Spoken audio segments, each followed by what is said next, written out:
Hi there, in this video we're going to talk about quadratic linear system. So a system of equations is a group of more than one equations. This is a system of equations. In this case, the system has two equations.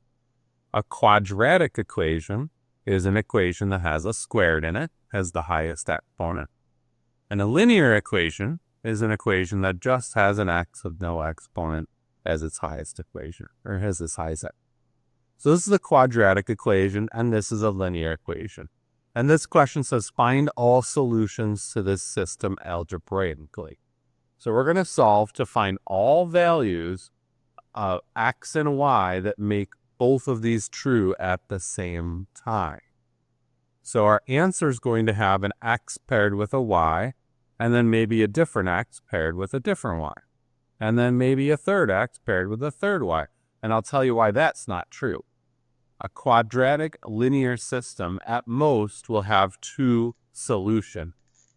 If we were to visualize this graphically, we could end up with a quadratic, which looks like that, and a linear, which looks like that.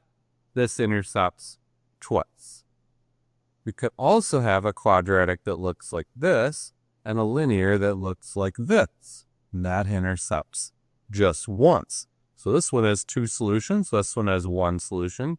It is possible for us to have a quadratic linear with no solutions, right? These never intersect, right?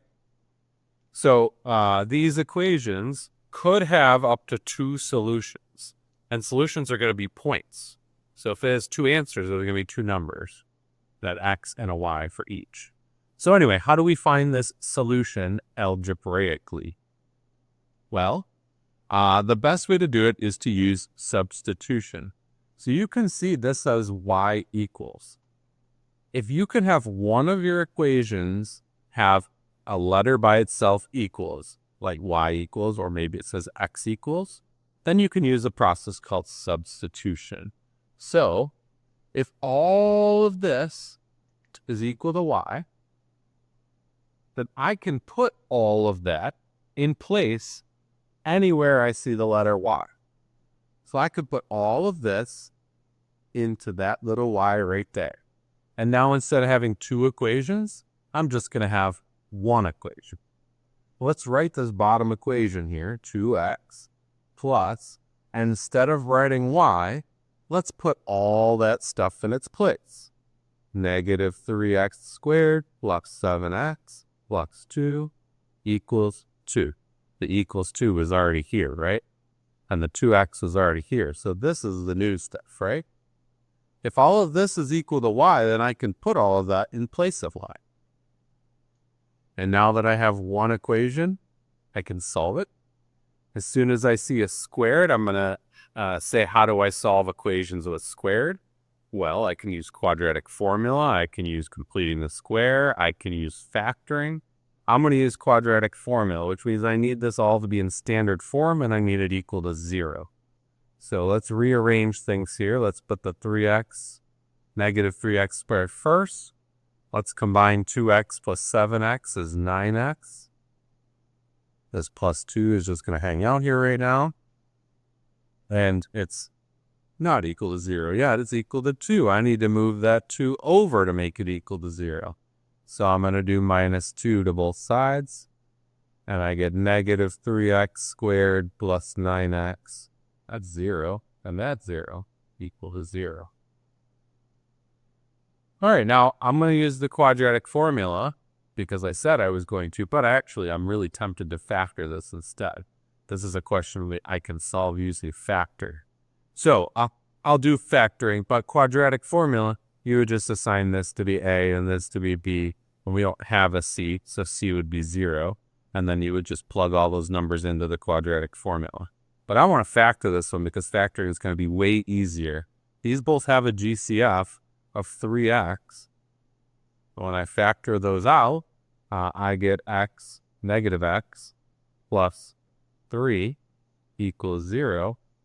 So to solve a quadratic equation using factoring, you factor it completely, and then you set each factor equal to 0. So I factored this completely. That can't be factored anymore. Now I'm going to set each factor equal to 0. So maybe 3x equals 0, that's one of the factors.